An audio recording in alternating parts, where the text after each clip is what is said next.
Enjoy, guys. Okay, hi everyone, and welcome to the final session.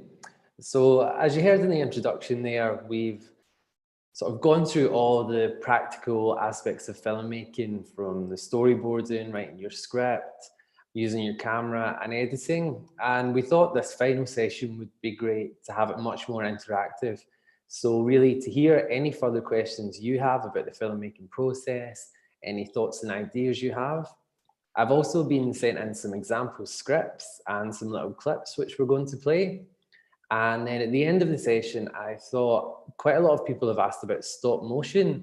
So I was going to do a little example of how stop motion works, just so you can see.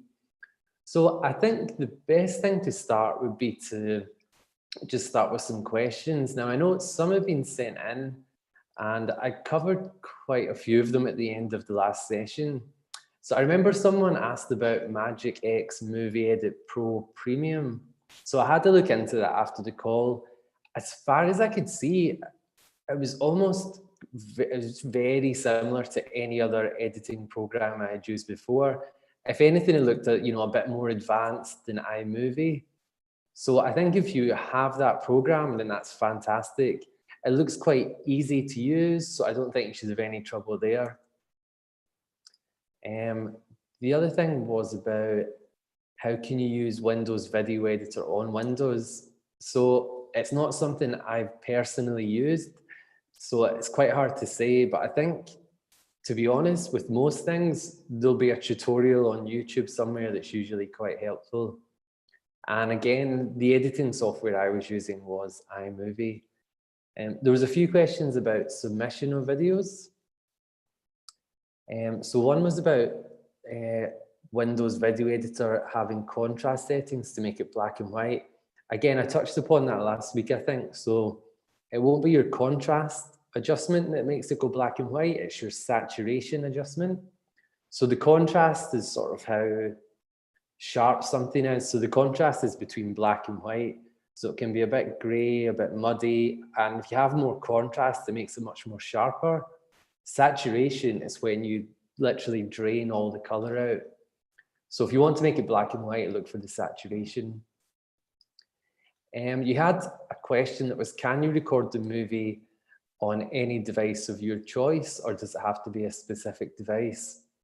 So 100%, I would say record on whatever you want. There's no right or wrong thing to record it on. I definitely find working in the film industry, a lot of people can be a bit snobbish about, you need to use the best camera, you need to use the most expensive equipment. And it's completely the wrong way of looking at it. I think you need to have a good idea, and that's what you should start with, and then use anything you can find at hand. So we purposely made this whole workshop about filming on your phone because it's something everyone has and it's really accessible. So I think that's the basic level, but maybe, if you have an old camcorder at home, anything to hand to capture your idea, I think that works. And that's why even something like stop motion, which we're going to talk about at the end, it's quite good because you don't even necessarily need a video camera for that. You can just use a picture camera, because it's just the same as if you've ever made a little picture book where you draw a little picture on like a post-it pad on every different page and it flicks through it. That's basically what stop motion is. So you just need still frames. So yep, any device of your choice, anything you can find at all is perfect. And is it okay? Another question was, is it okay if your mini movie is kind of short, for example, 1 minute or even less? I would say absolutely. So the whole point of making a film is for people to watch it and people to enjoy it. And the last thing you want is for people to get bored. So if you can make a film less than a minute long that gets your idea in, perfect. As soon as you start going maybe 4 or 5 minutes, it doesn't sound that long, but in filmmaking terms, it's really long. So it's hard to keep something engaging and dynamic for that length of time, I think. So yeah, I would say even like 1 minute could be an ideal time for a short film. So you've also asked another question, can we post our mini movie online or does it have to be private? It's completely up to you, really. If you want to post it online, then there's different platforms like YouTube and Vimeo. And you have to be careful though, if you've used any popular music, you can't really post it on YouTube, but if it's just for personal use, you probably can. In terms of the deadline for a film, that was another question.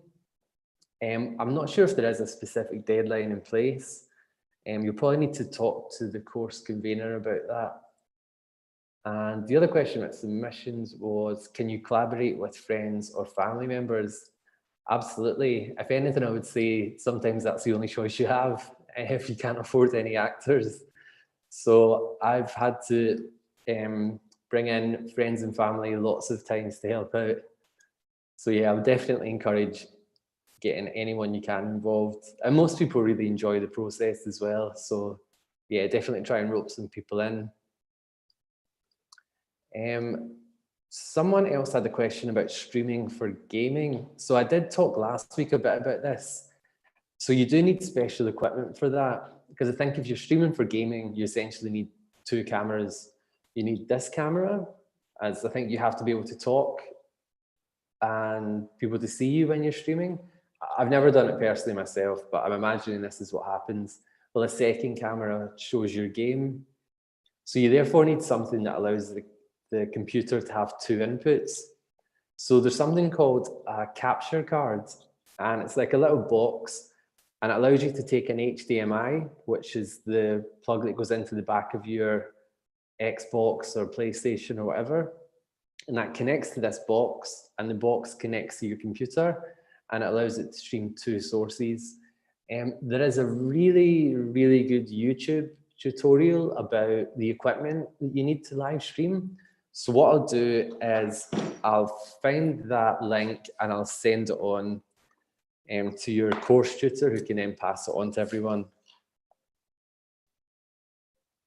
Because that's quite helpful. Basically, when we were first setting up our equipment, we watched videos on YouTube for people to explain how to do things, as most people do. Also, there's the thing about the sound effects and unboxing. I did send that link on, so hopefully you all got that.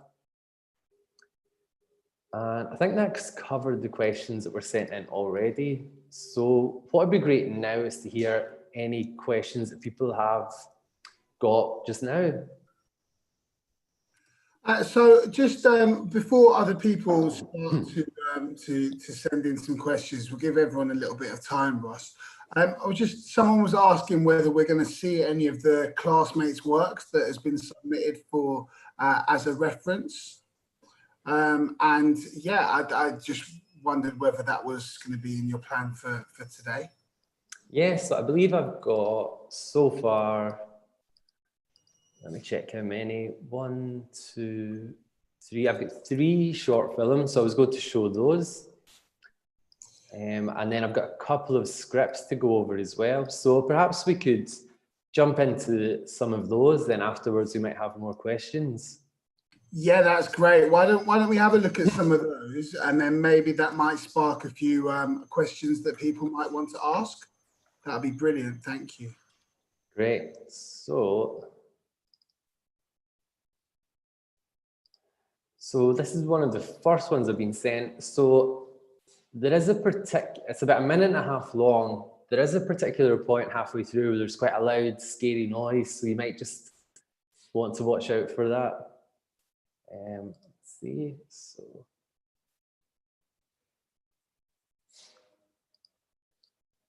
Okay.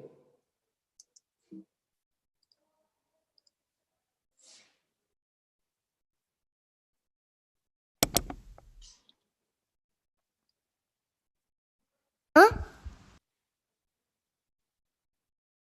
Is she saying help me?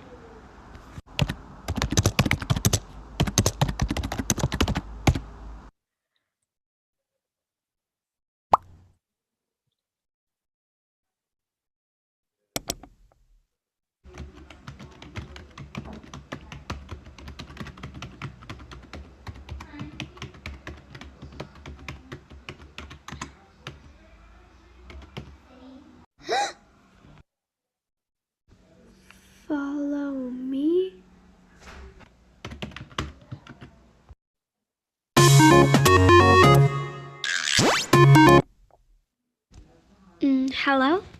Who's this? Don't trust her. Don't.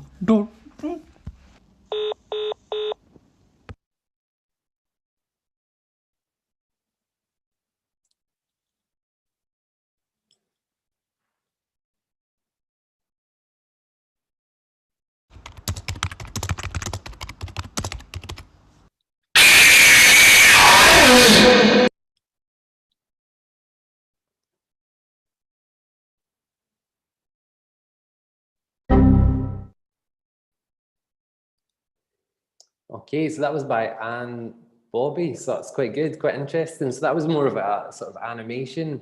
I'm not too sure exactly how that's been made. It looks like a particular bit of software, but yeah, it's quite effective. A sort of cyber horror. Reminded me a bit of, well, I'm maybe showing my age here, but a film called The Matrix, where someone's sort of interacting with a computer, like the computer is alive. So that's quite good. Does anyone have any thoughts on that film? Or perhaps if Anne Bobby's here, you wouldn't mind maybe telling us maybe even a little bit about the software you used to make that?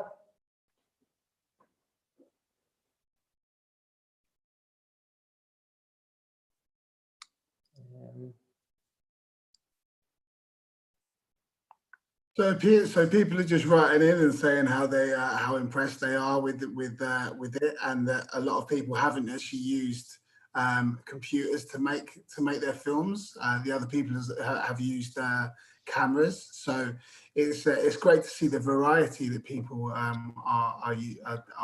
mediums that people are using. Yeah, I wasn't really expecting the computer animation, but yeah, like I said, you just use whatever you have to hand and what you feel comfortable with. It's all about the ideas, and yeah, if you don't have a camera, you can use a computer. No, it's yeah, people are just saying how great it is, really, and quite impressed with it. I think we were quite impressed ourselves at Middlesex with the artistic vision behind that one. Okay, and then so we had another one. So this one was on camera, very impressive. So there's even a, to be honest, I don't actually know how they've made it. There's a pretty cool effect in it involving a hand. So let's share this.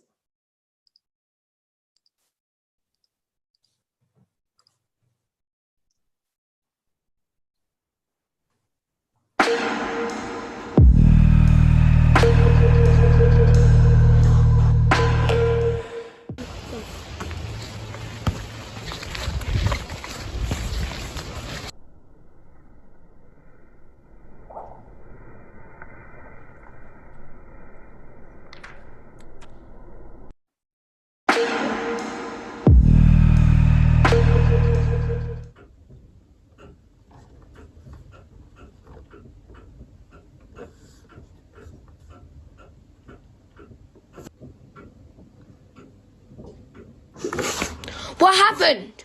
Where am I? Help! Help me!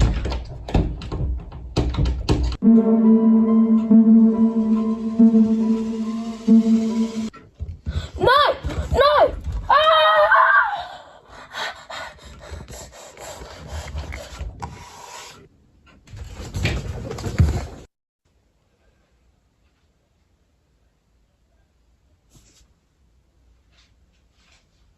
What happened?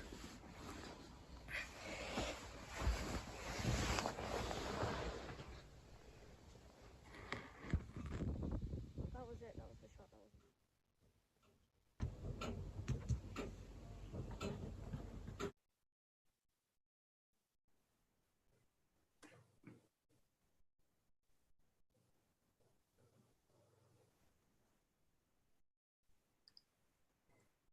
So that was by Joshua Spivey. And this was absolutely excellent, excellent. So like very, very accomplished filmmaking.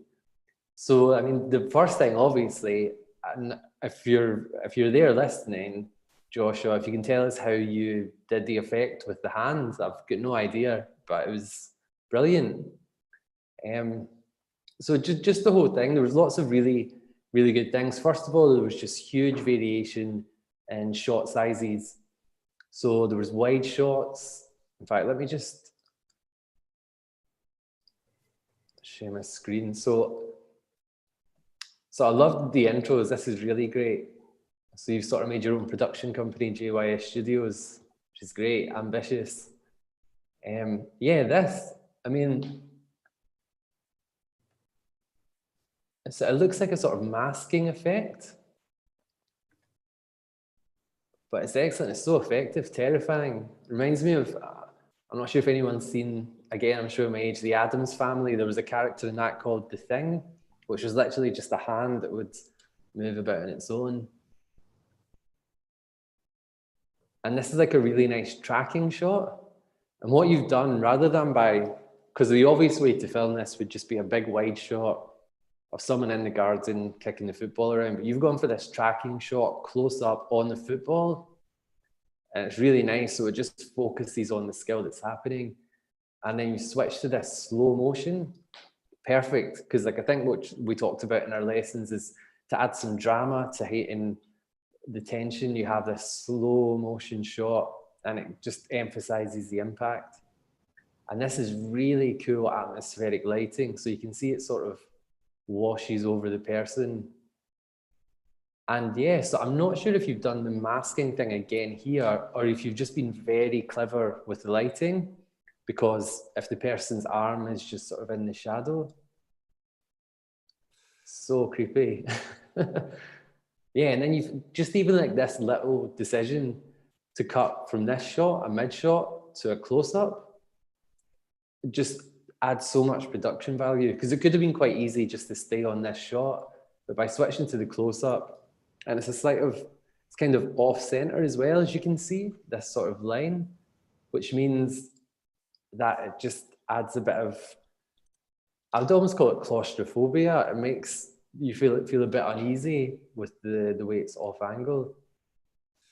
So Josh has actually replied, Ross. He said that he made the hand by filming the background and then the hand with the arm calling across. Then he could edit out the arm and add the hand to the background. Now I don't know how he's done that completely, but it's really, really impressive, isn't it? How he's managed to do that. Yeah, so it's a technique we use called, it's masking. So, yeah, it's kind of like, I don't know if you remember the lesson I was doing about making things disappear. So as long as the frame's the same, you can remove something, and because the background's the same, they can kind of blend together. But the fact that the hand is actually moving, and I think he must have masked the hand as it's moving, is super, super advanced. And he's obviously learned that himself, which is really, really impressive. So that was really cool. And yeah, I really like the lighting here as well, quite atmospheric.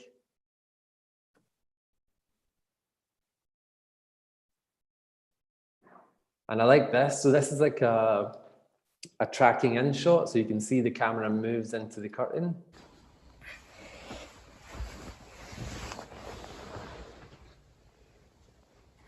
And acts as a really nice transition to outside. So yeah, I was super, super impressed by that. That was excellent. Well done. And does anyone else have any feedback on that? Just lots of people saying how impressive it is, and a couple of people saying that it's given them some really good ideas. So which is great, which is kind of what we want from this, really, is people to see what other students have done, and to take some ideas and put into practice what they've learned over the last 3 weeks. So that's really, really good. To see that people are watching and taking some things on board.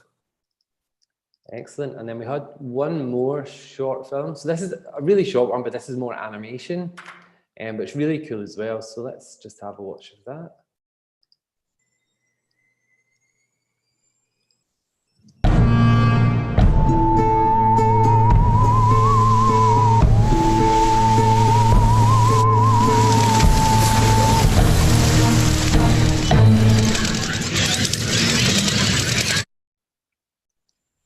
So quite short, but still really, really, really cool.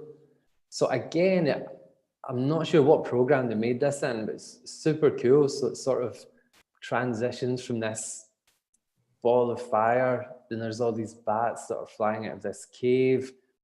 It's almost setting up the start of a great film, isn't it? You're thinking, what's down there? Pretty scary stuff. Again, I'm not sure if we have, it looks like it was Akira who made this. I'm not sure if they're able to tell us what software they used or which program it was edited on. No, I don't. I think she's here, but I'm not sure whether she's said which software yet though. But again, people saying that it's really creepy, and I think quite a lot of people were needed a little bit more time from what they're saying to make those to make their films.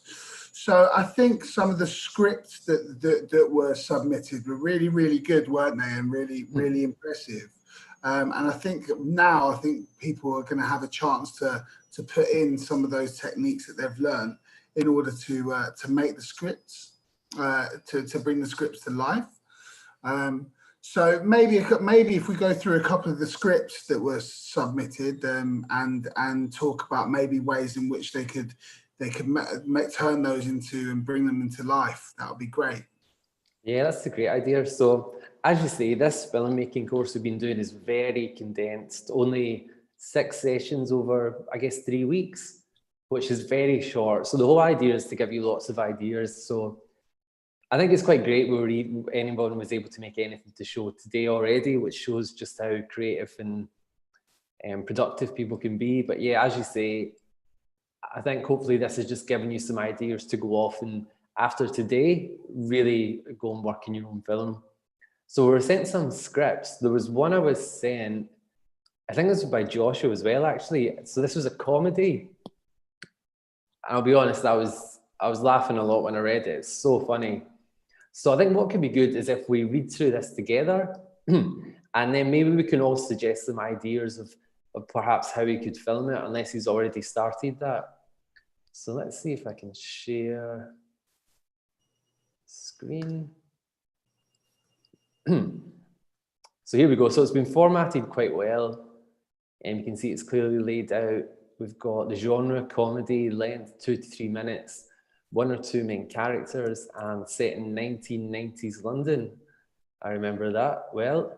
And the location in the garden, playing football. The man, so it starts similar to the last film, but the man realizes he cannot see clearly. So there are scattered toys and items all around the floor. This cuts to a video being blurry. The man says, "I can't see clearly." The man walks around, trips multiple times over the items and toys. This part is slightly sped up. This part is in black and white. Someone then walks out and shouts to him to follow his voice. Cut scene. The man trips over and the camera follows to the floor. The camera will then rise up and the man will be in a shop. Man walks about staggering, everything becomes blurry, but you can see some glasses clearly. Yellow light radiates around the glasses and holy music plays. Man says, "That's it, that's the one." The man then puts it on and walks normally. However, the glasses make him taller and older. Cut scene. He can't see things that are below him and he walks into pots and pans and many things. He then is hit in the head and falls to the ground. Stars appear above his head. The scene will then become black and fuzzy letters will appear saying the end. At the bottom, someone walks across the screen. Man, ow, the end. So I really enjoyed this. So what's great about it is that it's got a clear narrative structure, a beginning, middle, and end. So what happens in the beginning, usually, it establishes the scene or the problem. The problem is the man can't see properly. And then what usually happens in the middle of a film is there's an obstacle to overcome and finding a solution. And that obstacle is sort of getting past literally obstacles in the garden and then finding these glasses that are available. And the ending is the solution. He gets the glasses and suddenly he's fine. So reading this, I'm already having loads of ideas. The main one, which it looks like Josh has already thought of, is using point of view. So if the whole story is about the guy not being able to see well, then the best way of conveying that is literally to switch their point of view. And it's great. So it cuts to a video being blurry, and that suggests you're seeing through their eyes. So can anyone think of how you would make the video blurry?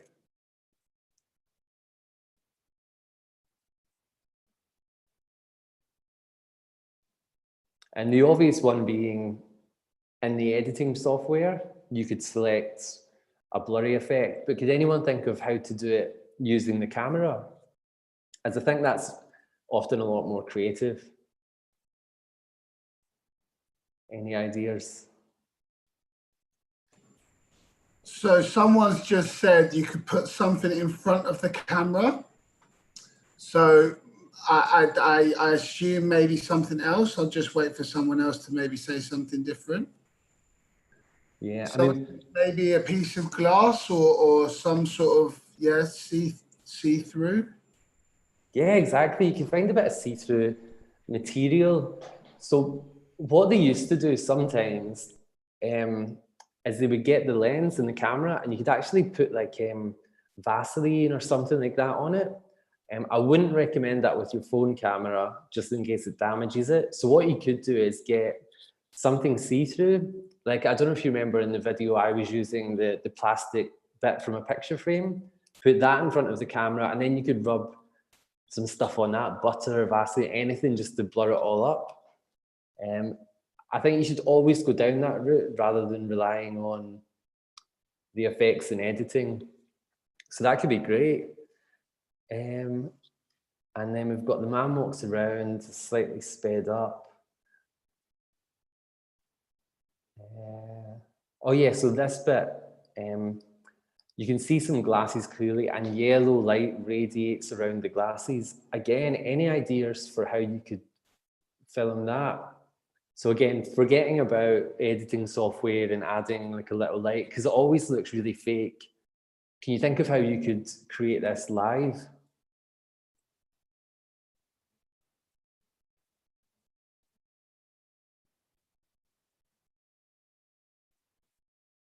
Just to go back to the blurry light, someone said don't focus your camera properly,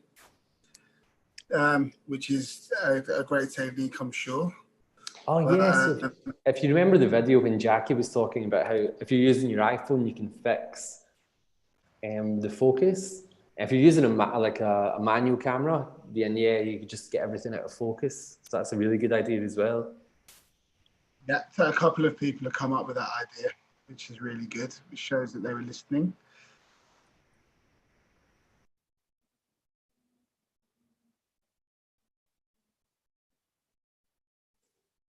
Yeah, so I guess with the yellow light radiating around the glasses, this is when you can get creative with your own set lights. So, I mean, all you really need is a sort of a torch, don't you? Something, so if the glasses are maybe sitting on a stand, you have a torch from behind shining on it. Or,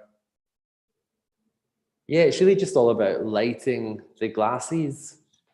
So just using anything you've got to hand to make them appear. And there was one bit, so the glasses make him taller and older. So how could you convey that through film? I think older, how can you make someone look older? It's really just going to be a costume, isn't it? But how could you make someone seem taller than they are through filmmaking? Any ideas?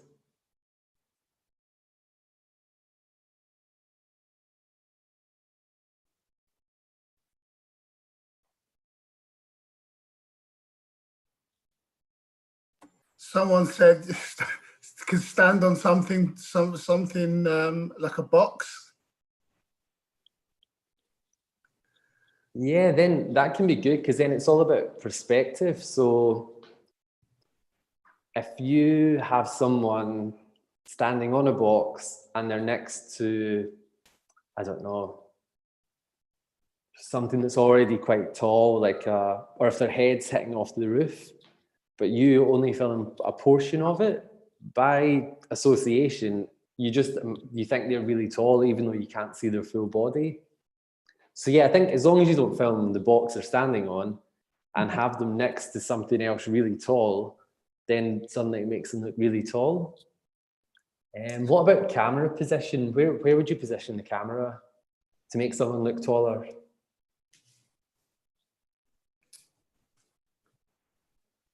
Someone said low down, so it would be facing up. Exactly, yeah, perfect.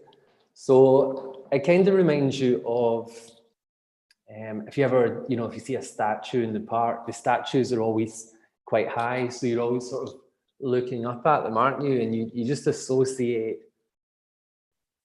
that sort of perspective with something being really tall.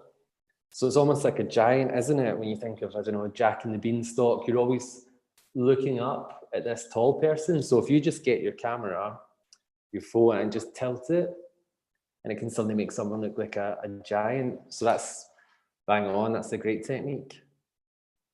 I guess this thing here, stars appear above his head. I think that probably would have to be done in editing, unless anyone can think of how to do something like that live.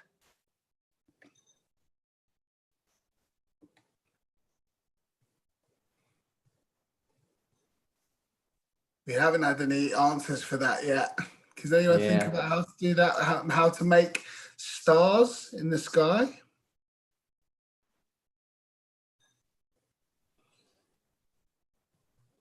No, I think that's quite a difficult one to do that one by the sounds of things. I mean, you could always sort of say it was a close-up shot like this. You could maybe make some stars out of cardboard and I don't know if anyone's seen, it's like invisible string you get, and someone could dangle the stars down. But that's a particular look. That's quite a sort of DIY fun look. And maybe there's a way you can add that in editing. But that was a really excellent script. There was another one I was sent.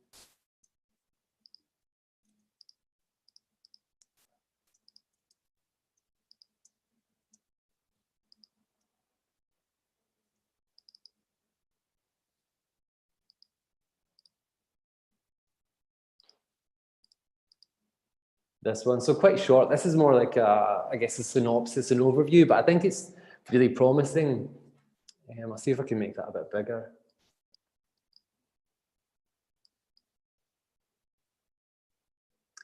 So it's almost like an overview of the film. So a dog barks and a girl asks what's wrong. The dog runs to a wooden archway with vines all over it. Girl cautiously walks through and is amazed at the beautiful scenery. Edited video to make it look more magical. Keeps looking around. The dog disappears and the girl is worried and looks for the dog. Slowly, scenery becomes creepier and more eerie, and the girl hears twig snap. Jerks head around and the screen goes dark. Red and blue lights flash and shadows of police as they ask what happened. Silhouette dashes past camera, jump scare. So this is quite a scary scene that's just been described. What I really like about this is that there's quite a lot happening, but it's not necessarily happening on screen. So I think you can have a lot of fun with off-screen sound effects and lights. So for example, the main one is the siren. So red and blue lights flash. So rather than seeing a police car, because it's probably quite expensive to hire a police car and get it in shot, all you need is a red and blue light sort of flashing at the side and the sound of a siren. And that creates the atmosphere of the police being there. So that's a classic low budget filmmaking. And it's like any horror movie, often it's what you don't see that's scary. So another really good example is this bit. So a girl walks through and is amazed at the beautiful scenery. So I think what I would do here, rather than spending hours and hours building lots of beautiful scenery, instead have the camera on the girl's face and show her reaction to the scenery, and maybe have like light shining on her face as if the scenery's glowing. So I think a lot of this could actually be done quite easily just by using creative sounds and lights off screen. the dog might be tricky. You might have to get a real dog, I think. Does anyone have any thoughts on other ideas for how you could film this scene?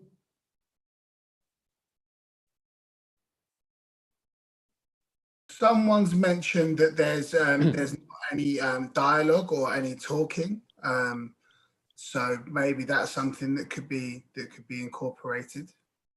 It's often you automatically think, oh, we need to have talking, but you know, sometimes you don't. I think sometimes keeping things simple can be more effective. It really feels like the film's more about the atmosphere and the actions. But yeah, maybe you could give the dog a few lines. I don't know if it's a talking dog or not. But I thought that was really good.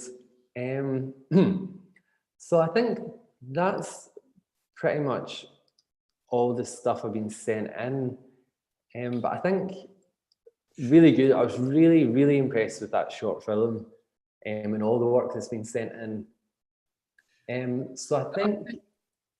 Sorry, Ross. I was going to say, just I think we're still going to be expecting, because people are asking questions about their films and about when they're supposed to be submitted by. I still think we're going to be getting some short films. So some of the ideas that you've just discussed and some of the things that we've seen, I'm sure people will be putting into their own pieces of work.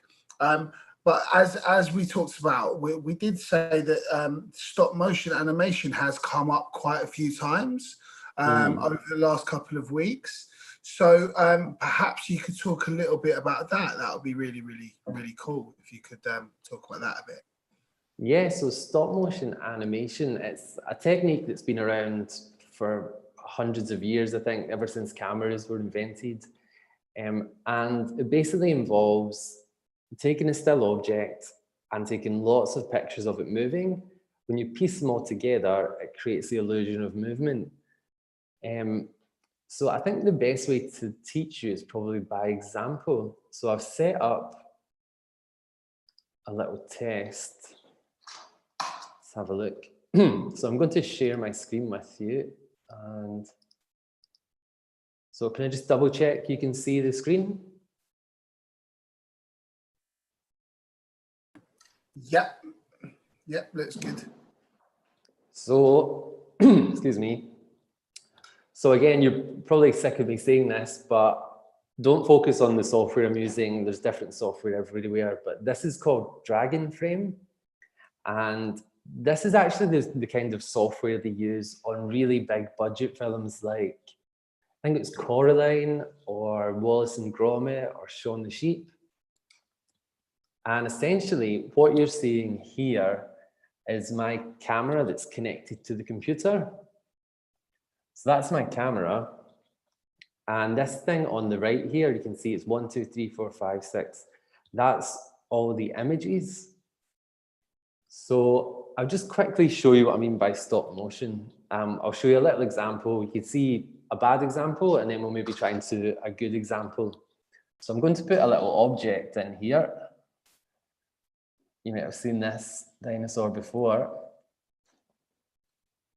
And what I'm going to do is take a picture. So let me just get my control up. Where did it go?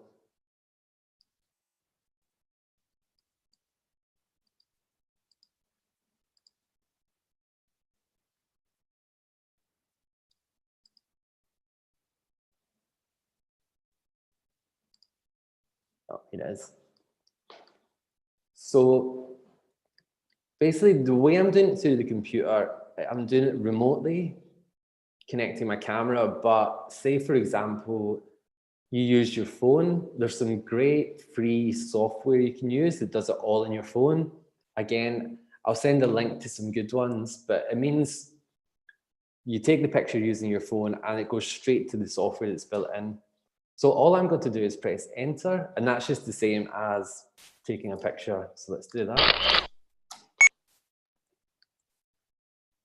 Save that. So as you can see, I now have one picture up here. And then all we need to do is move the object and then you take another picture. And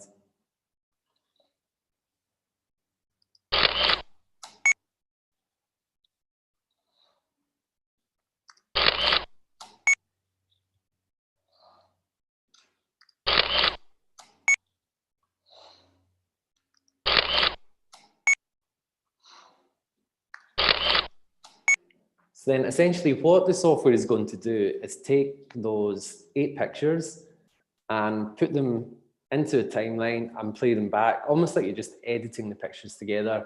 So let's see how that looks. Okay, so the first thing you notice is it's super quick, isn't it? You almost can't even see it.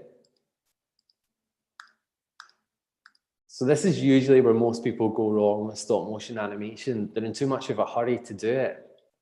So I'm going to delete those. Because the secret to good animation, stop motion animation, is just taking your time. So you noticed I did like big movements there. So if you want to make the video longer and smoother, what do you think we need to do? Anyone? What would make that a better animation?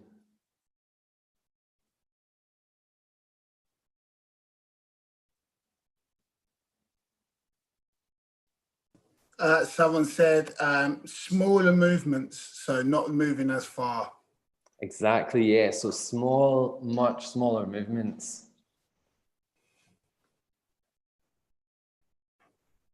Because as you can see, there's a bit, can you see this bit down here that says 12.5 FPS? That means there's 12.5 pictures every second.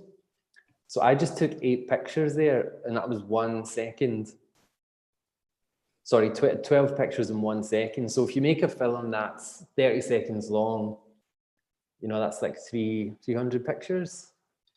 So what we'll do, we'll make much smaller movements. What's great about this particular toy is that it's got movable arms. So you can see the arms move up and down. Because if you just have a normal thing that doesn't have any moving parts, it's only ever going to move like that. And I mean, I've never seen a real Tyrannosaurus Rex walk, but I'm sure it doesn't look like that. So what we're going to do instead is try and move the arms a little bit. So we'll basically do much slower movements and try and move the arms a little bit, the feet a little bit within every shot, and hopefully this should be a much more effective animation. So let's start there.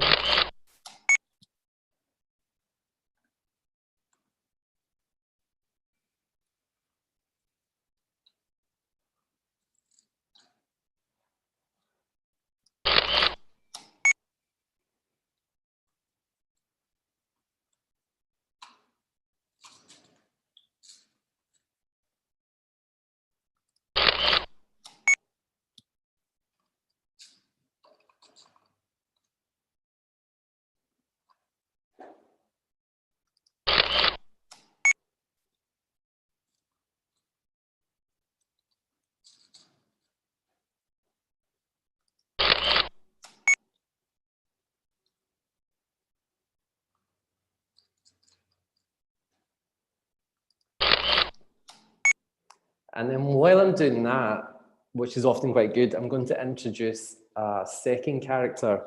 So I've got a little car. So it's going to slowly drive in. So it gets a bit, the more elements you introduce, the more interesting it is, basically.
Oh, okay, so they've just about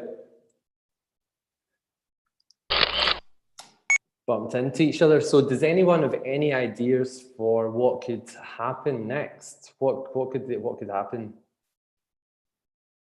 Any ideas? Let's see if we can make it happen.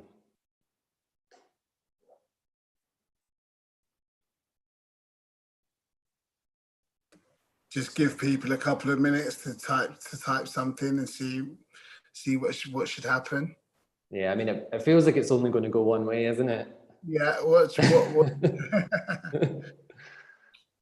What about someone says this car could skid, or the car could drive round? Oh, I like the skidding idea. That's good. So it's almost like that's good. So let's go for that. So it's almost going to start, yeah, spinning round. That's a great idea.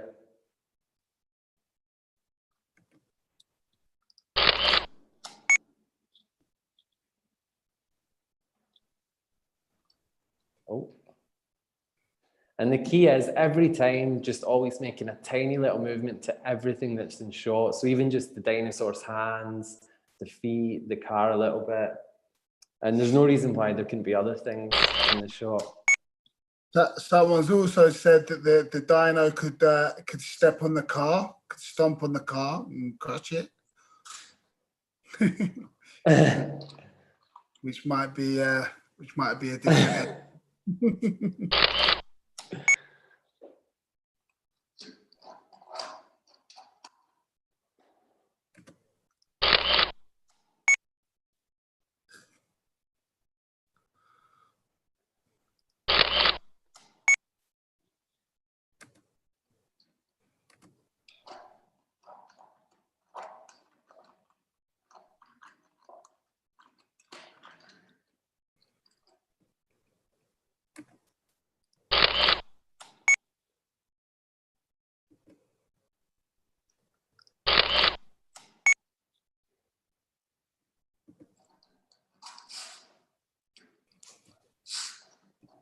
Oh. Oh, we almost want the dinosaur falling back now, don't we?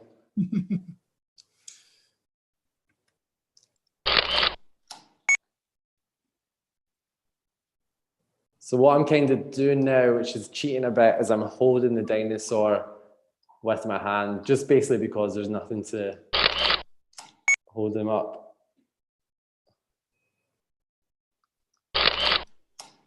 Oh, this could be cool because it could almost fall right into camera. Oh.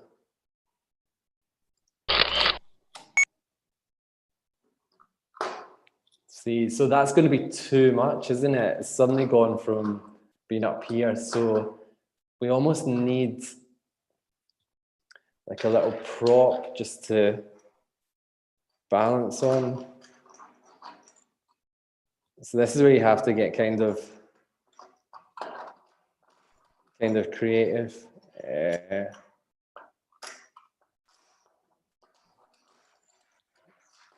No, I don't think we're going to have time. Well, let's just see how we go on with that anyway. And what I'm going to do is pull focus on the camera. So the dinosaur sort of comes into focus.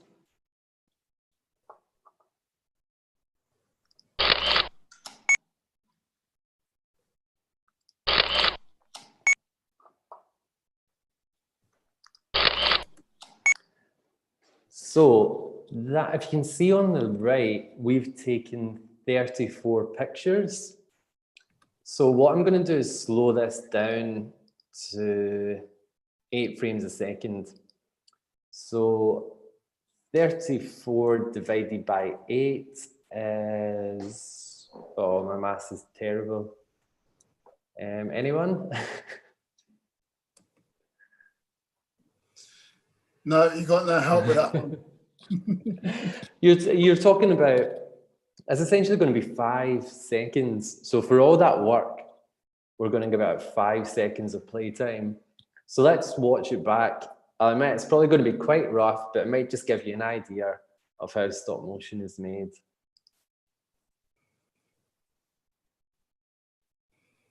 Oh, it wasn't as bad as I was expecting. That's all right. Let's have another look. Yeah, it kind of works. So you can see by just moving, you know, the arms and legs a little bit, it just adds that extra little dimension of life to it. Even just by moving the arms, it makes a huge difference. If they didn't move, it suddenly feels a lot more wooden. And you could add some easily add some really cool sound effects to that.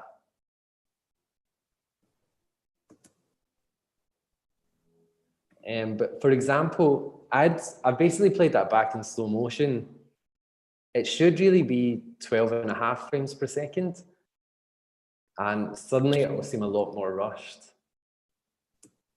Oh, it's actually a lot more lifelike.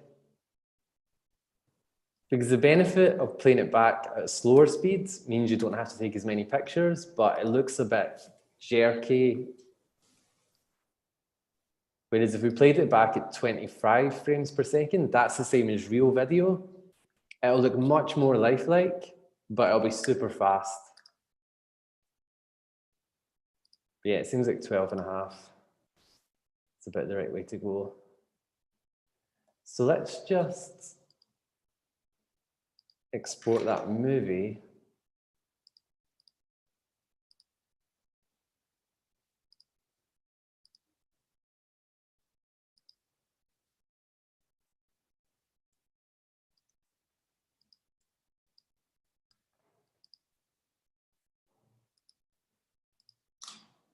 And then just for the sake of it, we can maybe pop it into some editing software just to see what it would look like with some sound effects. It'd be quite fun. So I'm going to open up Final Cut Pro here. This is quite similar to iMovie, just a little bit more advanced, but essentially I'm not really doing anything new that you've not seen before. So same as last time, I'm just going to import my movie. Oh wait, sorry, I just realized I'm not sharing the screen. Sorry, so can everyone see Final Cut now?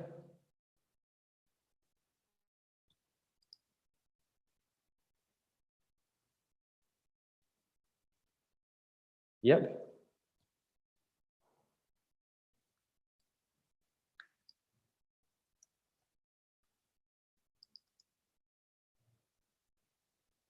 Great. Sorry, can I just check that the video is coming through for Final Cut? Yeah, it's coming through. So we've got that. So what we could do, I'll quickly add some sound effects. These are built into the program. So I've already preloaded these in. So let's go for a car. Maybe it's...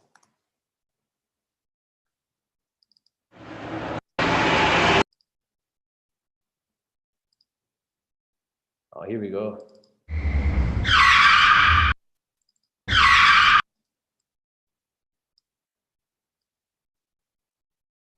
Right there, isn't it?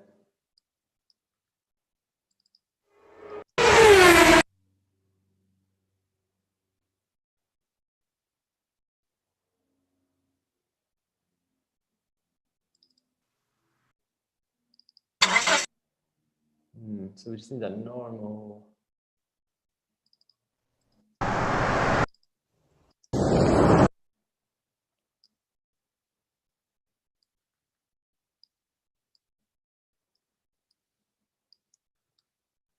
Maybe just the sound of a dinosaur. Let's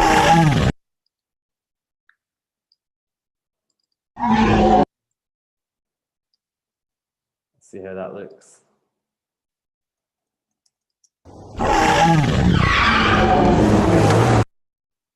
Oh yes, I think all that was missing was a sort of that fall, wasn't it? Like an impact.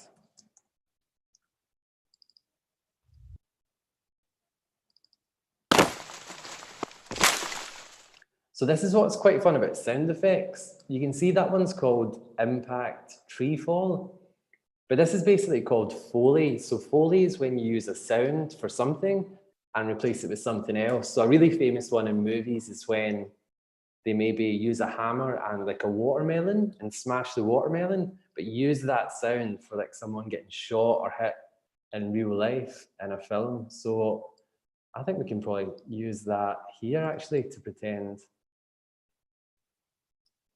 it's actually the sound of a dinosaur. Let's see how that looks. So you can see what I mean, that sound effect still works, even there. So that was a super, super quick example of stop motion, just using what I had to hand. But then a really great thing can be Lego. It can also be really fun to build your own sets and backgrounds, and there's ways you can incorporate that into a live action film. So it doesn't always have to be stop motion or real life filming. Sometimes you can mix them together. So did anyone have any questions about stop motion? We'll just wait a moment to see if there are any questions, and I'll let you know, Ross. Yeah, but I guess the main thing to take away is that it's a very specific editing program, but all stop motion software does the same thing. So imagine if you have one on your phone, you can take the pictures one after the other, and whatever program you have usually should just compress all those videos together and give you a finished film straight away, which is great.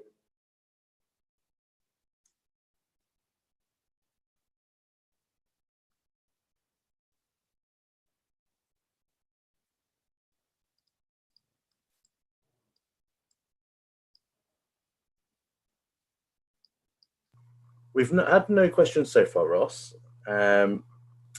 So I wonder, I've got one more question ourselves that we've kind of come across. But yeah, I just wanted to know if there was anything else you wanted to say on stop motion before I asked that.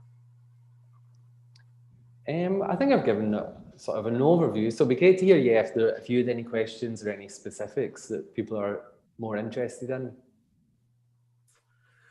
Yeah, so Ross, this question is actually around jobs and employment, and I guess it's in two parts. People have kind of asked, what kind of jobs there are in chocolate film, and I guess in a wider perspective across the film industry. So yeah, I guess as a starting point, just at its absolute basic, if you could just give us an example of some of the different jobs that you know of, and maybe explain any that aren't immediately obvious. Yeah, so it really varies company to company, but I can certainly tell you about the jobs I've had. So the first job I had was as a runner, and a runner exists on any type of company, whether it's an animation company, a big Hollywood movie company, a small documentary company. The job of the runner is really just, you're an assistant to everyone. So you might go and pick up coffees for people, you might do some deliveries, you might be tidying up the office, just anything that's needed. And what's great about that is it lets you see every department and you get to meet lots of people, and it's really the best way to get a foot in. Because I think some people have an idea that if you do a filmmaking course at college or uni, you automatically get a job as a filmmaker straight after. But the most common way to get a job, like I did, and most people I know, is you have to put the time in as a runner. The good thing is, if you're enthusiastic and excited and want to learn, it's very quick to move up. So I think, it was only maybe a few months before I was given responsibility to then go on shoots. That's when I became a production assistant. So that's a bit more hands-on. For our type of shoots, that would involve helping the camera person set up the camera, maybe helping set up the lights. And again, the good thing about that is you learn more skills as it's going on. You may be also involved a bit more in planning shoots. So you may have to find locations to film in, you may have to find actors or people to be involved. And again, I did that for maybe a couple of years, I think, and then progressed into being the camera person and the editor, at which point, you know, you're operating all the equipment and I've got someone setting everything up for me, which is great.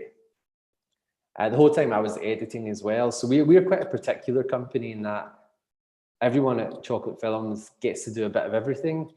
Some companies, like for example, say the BBC, most people have like one role. So someone will operate a camera and specialize in that. Whereas at the big head office, someone will be an editor and specialize in that. But it just really changes. I think technology is changing so fast that people no longer need to do just one thing. If you're interested in different things, you can do that. But from experience, I can only really talk about the jobs at Chocolate Films. But I think, you know, animation studios, for example, if you're interested in animation, they have hundreds of people working on the same thing. You know, like I think it takes hundreds of people to make an episode of The Simpsons, for example. But I think the main thing when it comes to wanting to work in film TV is that it's hard to get into because a lot of people want to do it because it's such a fun job. I mean, it doesn't really feel like I have a job most of the time. It's not enjoyable. But for that reason, it's very competitive. But the secret is to try and get a job as a runner and just show an interest and enthusiasm. And if you do, you can, you know, quite quickly work your way up the ranks. But I think the other thing is if you enjoy making films, just do it. Don't wait until someone gives you a job. You can just start yourself. Hopefully that's some sort of an answer. I think that's really great, Ross. You know, and I think perhaps that would be something to expand on. At Middlesex, we have a couple of filmmaking courses, including 3D animation.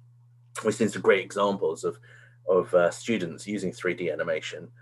And part of the way to get on the course, as well as the grades they need, is also to demonstrate a portfolio of projects they've worked on, you know, videos they've created, etc. So yeah, it would be great to just hear a bit of encouragement from yourself, regardless of whether students decide uni's the route for them, you know, of how important their personal projects are. Yeah, I think so. I studied filmmaking at uni, and I think it was so beneficial. I sort of had lots of ideas before I went to uni, but I didn't really know how to put them into practice or how to visualize them or create them. And what uni did was equip me with all these amazing skills, and more than anything, just a confidence to then go and want to work in this industry. So it was completely invaluable. I don't know what the admissions process is like at Middlesex Uni, but I imagine they're not looking for perfect finished articles or perfect examples of editing or camera work. I imagine what they're looking for is interesting ideas and a desire to learn and, you know, really get a lot out of that course. So I think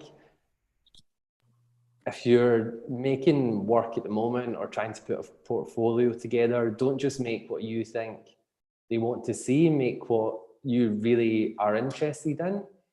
And I think that comes across, like through that, they'll see that you're enthusiastic and creative rather than just, I don't know, doing it because you think it's cool or think you might get a job. It's actually because you're genuinely interested in it. So I think focus on just having fun and trying to turn your ideas into films rather than worrying too much about being technically correct, because that will come once you're on the course. That's the whole point of the course, to learn how to technically do things. That's really, really great, Ross.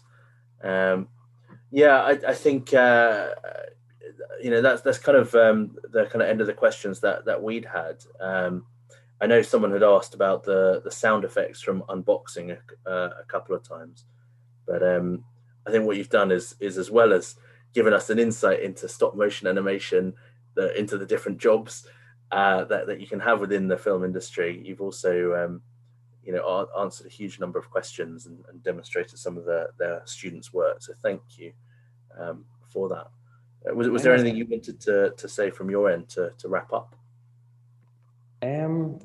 No, so I mean, just to say really thank you for, you know, for listening and for hopefully taking on all of our advice. You know, we do this sort of thing every day. We make films, and we don't always get the opportunity to really, you know, pass on a lot of the knowledge we've learned. So it's a real privilege to be able to talk to people about that, and hopefully they get something out of it. That's great, Ross. Thank you so much. Yeah, really appreciate that.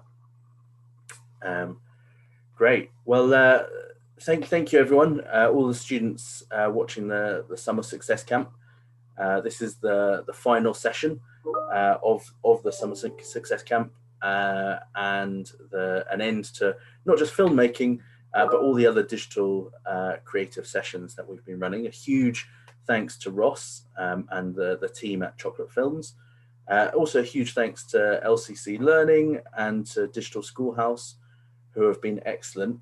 I've left the question and answer box open on Menti. So for any students who do have a final follow-up question, you are very welcome to kind of share that with us. Similarly, if you have any other pieces of work you'd love to share with the team at Chocolate Films or Digital Schoolhouse, please send them through the Dropbox, and we'll be happy to kind of pass them on if that would be helpful. I think from what you heard and what you